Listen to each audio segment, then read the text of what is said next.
Hello and welcome to the Second and Short College Football Show. Week 5 is officially upon us here in college football, and there is a whole lot of things to cover. Before we get into anything, whether this is your first time watching or you've watched every episode up to now, make sure you hit that subscribe button and turn on the post notifications. Stay up to date with everything we've got going on here on YouTube. And of course, follow us on Instagram to stay up to date with everything we've got going on there. Join that Second and Short subreddit, r/2ND short.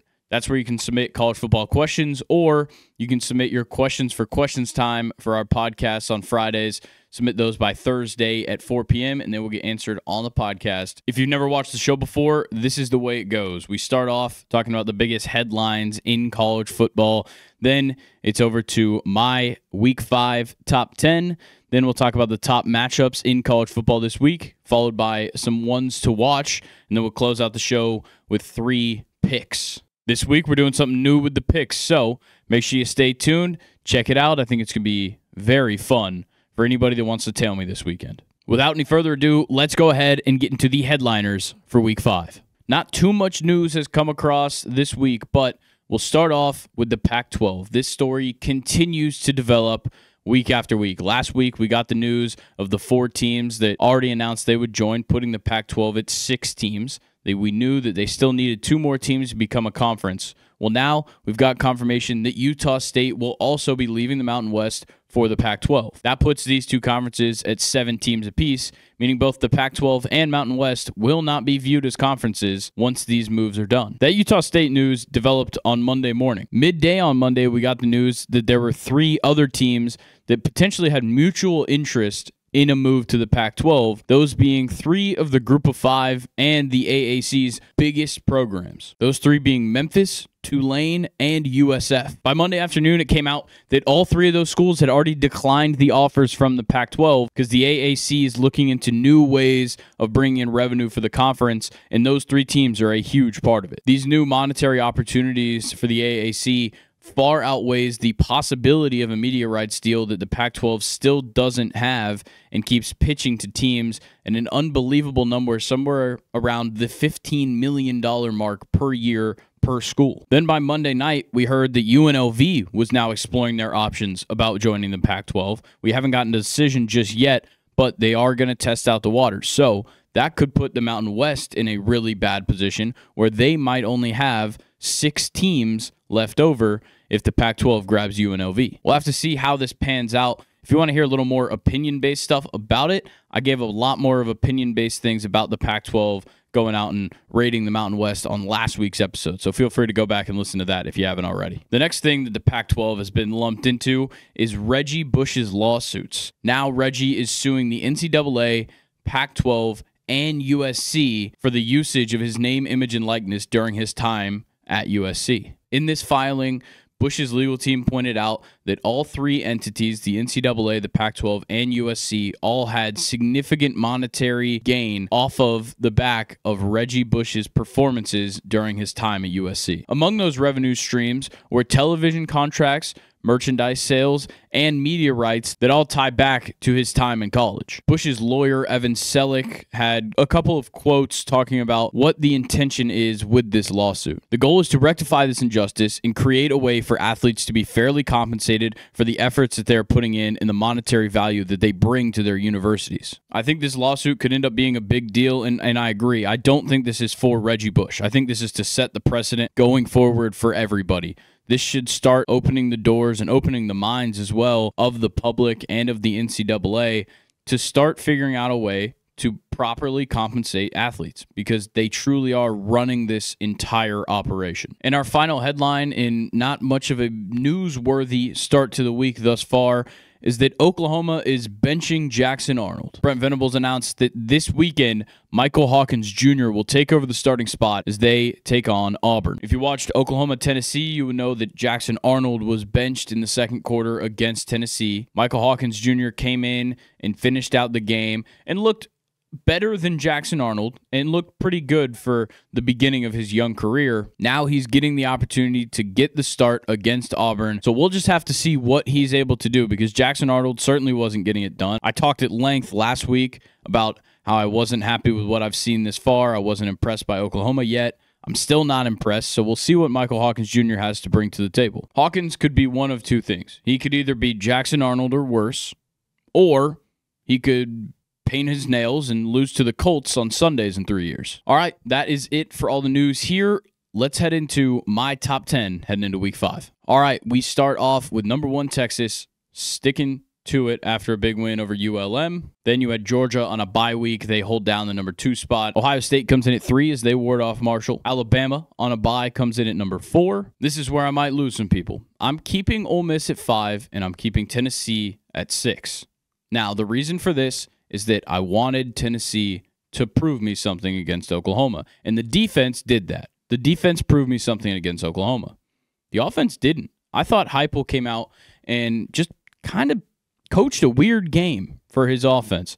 Nico looked fine, but he didn't look great. They ran the ball pretty well. I just wanted to see more, and I expected a lot more out of this Tennessee team. Meanwhile, Ole Miss, yeah, I know they played Georgia Southern. They took care of business and got the job done. I feel like right now, I'm still waiting on a true showing from Tennessee. I know it's probably not fair to say, oh, well, Ole Miss played an unranked opponent. Tennessee played the number 15 team in the nation. But Tennessee still didn't look great. I still need to see them look great against a great opponent, and they have the opportunity to do that down the road. I just need to see it. So like I said, Ole Miss holds down 5. Tennessee gets 6 for now. Coming in at 7, the Miami Hurricanes continue to move up the board. Following them, the Oregon Ducks. Then, with Utah's win over Oklahoma State, they jump up to 9, and Mizzou drops down to 10 after their extremely close victory in overtime over Vanderbilt. Some people could probably argue that Mizzou should drop out of the top 10 after 2 weeks ago, a close victory over Boston College, now an overtime win against Vanderbilt, but I still think there's things we could look for from Missouri and say, okay, they're still a good team. I still think they've done a lot of things great, and I think they've done a lot of things better than the other teams right outside of the top 10. That brings me to my first 4 out, is what I'm going to call them. Number 11 for sure is Penn State. I kind of feel bad dropping them out off a bye week, but they haven't showed me anything. I don't believe in Drew Aller. We'll talk about their game this week coming up, but I don't love Penn State, so they sit at number 11 right now. Michigan got a much-needed win over USC, and that brings them up to number 12 or around that area. They're definitely one of the first 4 out. Then right behind them, I've got USC, who obviously lost to Michigan, but still have looked very good. I just need to see some better coaching out of Lincoln Riley. And finally, their first appearance here, anywhere near the top 10, is Louisville. Jeff Brom doing another great job in year 2, coaching this Louisville team. Right now, I think they're the sleeper in the ACC. Kind of all the way through, they've been the sleeper in the ACC. Nobody was really talking about this Louisville team, but Jeff Brom's got these guys together once again, putting on a fight. So, might be a team that we see contending with Miami for that title in the ACC. That's all I've got for now for my top 10 and those first 4 out. Come back next week because some things could definitely get shaken up this week. Now on to our top matchups, and it starts with 2 teams that are looking for a bounce-back game. Number 20, Oklahoma State goes on the road to take on number 23, Kansas State. Big 12 matchup. Both teams looking for some huge bounce backs. Obviously, Oklahoma State, a close loss to Utah last week that dropped them down quite a bit. And on Kansas State's side, a blowout loss against BYU. And Kansas State was truly abysmal in all facets. Outside of DJ Giddens in the running game, Avery Johnson could not throw the ball efficiently, threw 2 picks in the game. The defense couldn't make a single stop, and even the special teams looked bad, giving up a punt return for a touchdown for 90 yards. This Kansas State team that looked so bad last week is going up against an Oklahoma State team that hit every single shortcoming that I thought they could have. Ollie Gordon got shut down for the 3rd consecutive week, still has not broken 50 yards since week 1. Alan Bowman did exactly what I said in just kind of slowing down. He had shown good things, but I didn't know if he could sustain it, and guess what? He didn't. He looked really bad as well against Utah and could not get things going. Overall, probably just say he was fine, but not as good as advertised. I think the line here is super odd with Kansas State coming into this game as the favorite. I know they're the home team, but both of these teams looked really bad.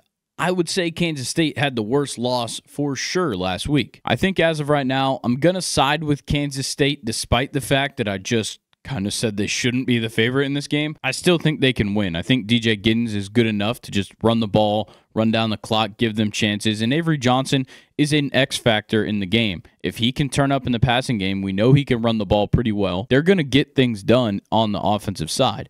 I don't know if I can trust Oklahoma State to do so. If Ollie Gordon gets shut down again and Kansas State mildly contains Allen Bowman in the passing game, it's a free win for Kansas State. And on to our next game, a huge matchup in the 15 and 16 spot in the AP poll. Louisville heading on the road to South Bend, taking on Notre Dame. Jeff Brom has done some fantastic stuff at Louisville since last year when he started there, and I couldn't be higher on them once again. Last year I was super high on them throughout the season. I knew the offense wasn't amazing, but the defense was unbelievable. Now they come into this year, and the offense has only gotten better. The defense, maybe you could say they took a little bit of a step back, but I still think they're up near the top. This Louisville team should just keep looking to play well. Tyler Shuck looks awesome at quarterback. Ja'Cory Brooks is still one of the top receivers in the ACC for the second year in a row. And on top of that, Louisville just does a great job at stepping up for the moment in these big games. Last year, it was a victory over Notre Dame, 33-20, that really set them off for the rest of the year. And a number of other great games for Louisville that has just made them look good under Jeff Brom so far. And I think this game is set up for them to do the exact same thing because Notre Dame is just so average. I can't figure out what makes them so much better than other teams and why they get so highly ranked year after year. And right now, you're looking at a team that's number 16 in the nation. They barely pulled out a win against the Texas A&M team that we're now realizing is not very good. They lost to Northern Illinois, who has already kind of started to fall off since the victory. Yeah, you beat up Purdue after the Northern Illinois loss, but the next week you go up against Miami of Ohio and you can't even cover a 27-point spread. To me, this just feels like the exact spot where Louisville should step up, and I think they will. To me, I just don't love Notre Dame's offense. I think Louisville's got enough offense between Tyler Shuck and Ja'Cory Brooks and the other contributors on this team to make a real run at this. They could at least put up 21 plus against Notre Dame.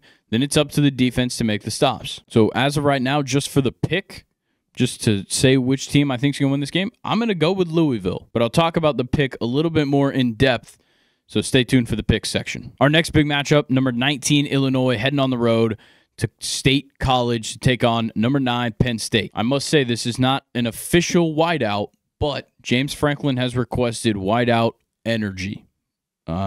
Whatever that's going to do for them, I don't know. I figured I'd point it out, but James Franklin's a fraud. Drew Aller is a fraud. I'm tired of believing in him.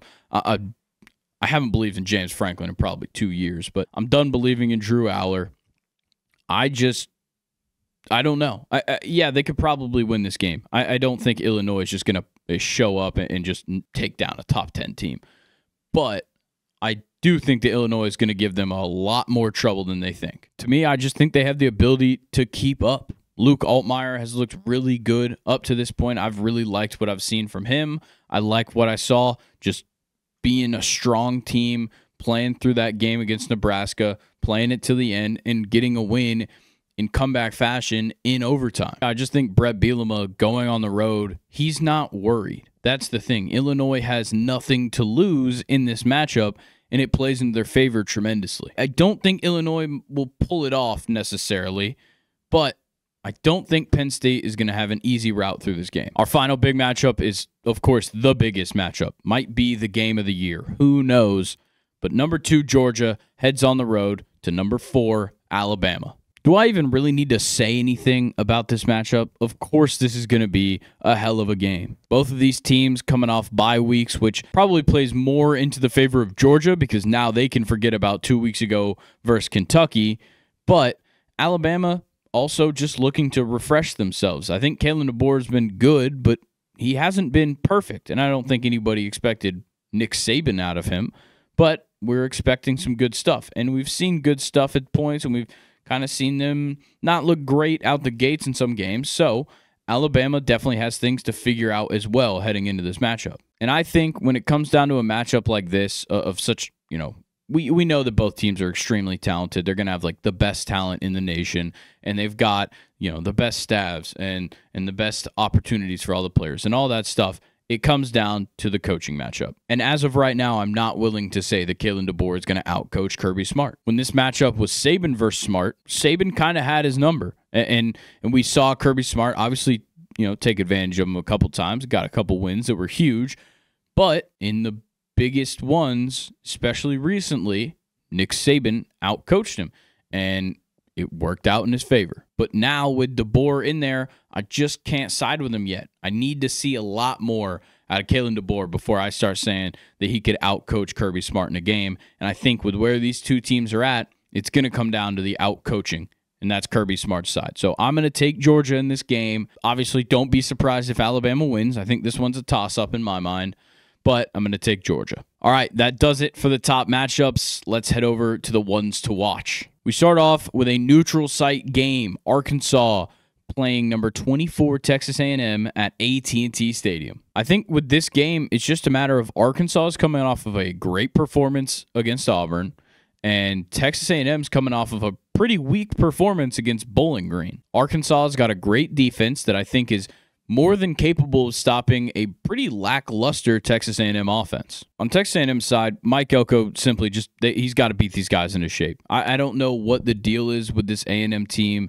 I know they had a ton of transfers out, and it's a new coaching staff and whatnot, but you got to figure something out because you have talent on this team, but you shouldn't be keeping it close with Bowling Green. A&M's got to look better if they have any chance of winning at AT&T Stadium this week. And their best chance probably comes from the fact that Arkansas doesn't have a great offense, but they have the defense to keep this as a low-scoring matchup and really put the pressure on the Texas A&M offense, who has not performed yet. If I had to guess, I'd probably say that A&M will pull this one out, but I don't want to count out Arkansas and that fantastic defense. So I'm leaving this one as a toss-up.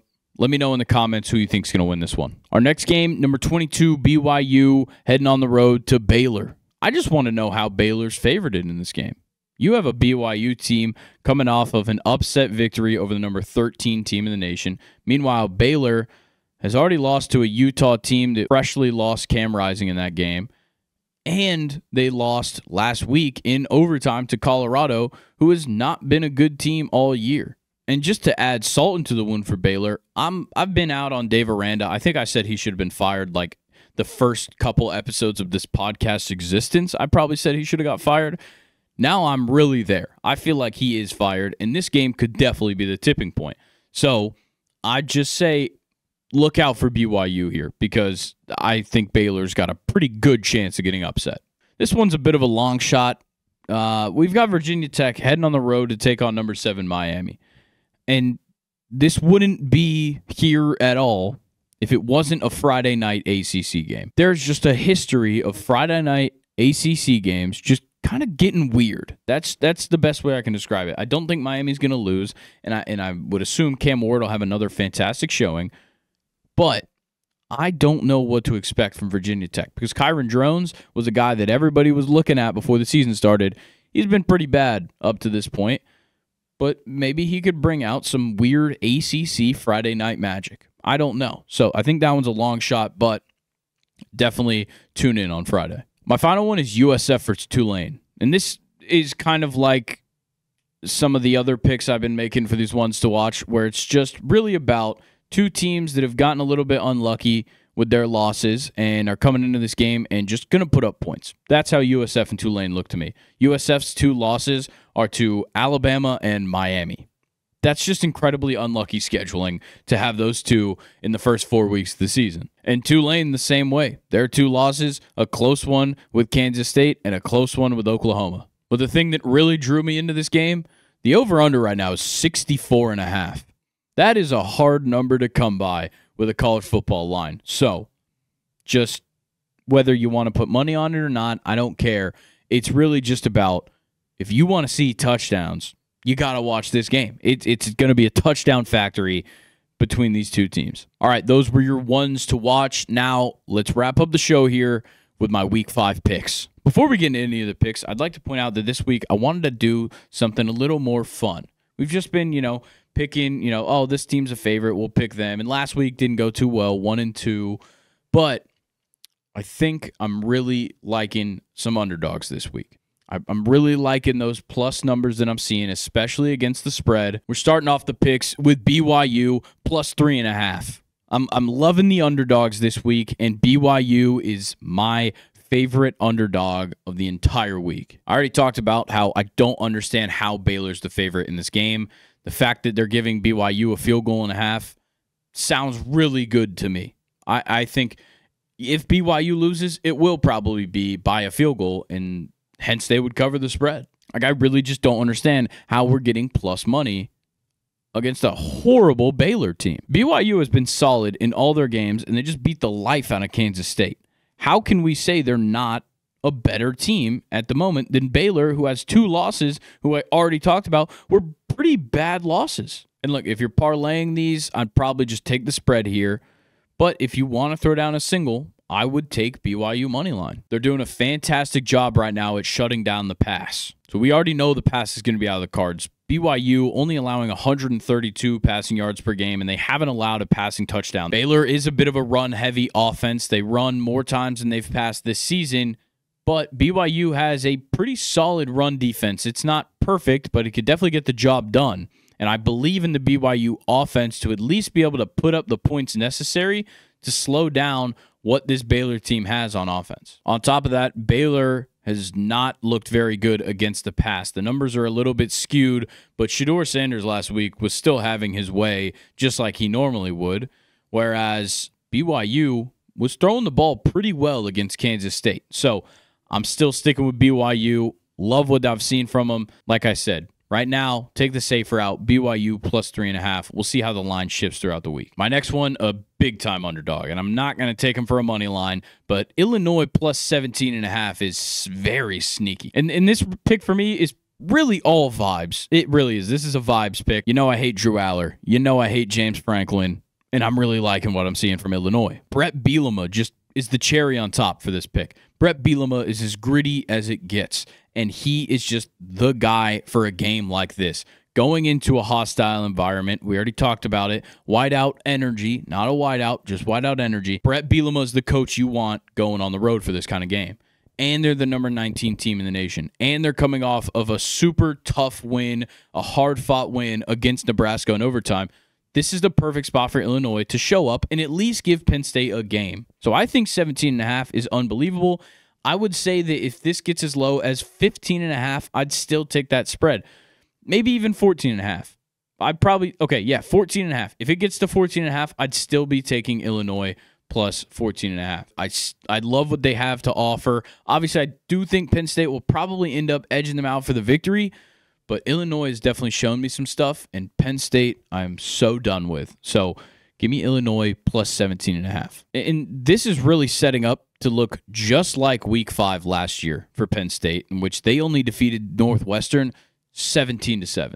I think this looks a lot like it based on where these two teams are at, so it's got to be Illinois here. Now for my final pick, and I'm going to go ahead and say it. I think this is the whale play. Louisville plus 6.5. Even, you know what? Louisville money line. No, we're throwing out the spread.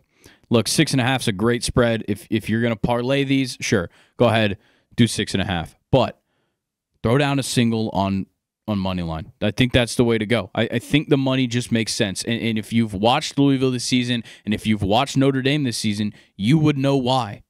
Notre Dame looks so bad out there on the field. Yeah, Riley Leonard is a kind of fun quarterback to watch if you like to watch a quarterback who barely throws the ball and really only runs and not even that great at that. I know he runs for a lot of yards, but he runs a lot. That's the thing. Riley Leonard, not exactly what I'm looking for out of an elite team's quarterback, and that's why they're not an elite team. They're coming up against a Louisville team that already had their number last year. Jeff Brom outcoached Marcus Freeman last year and won by 13.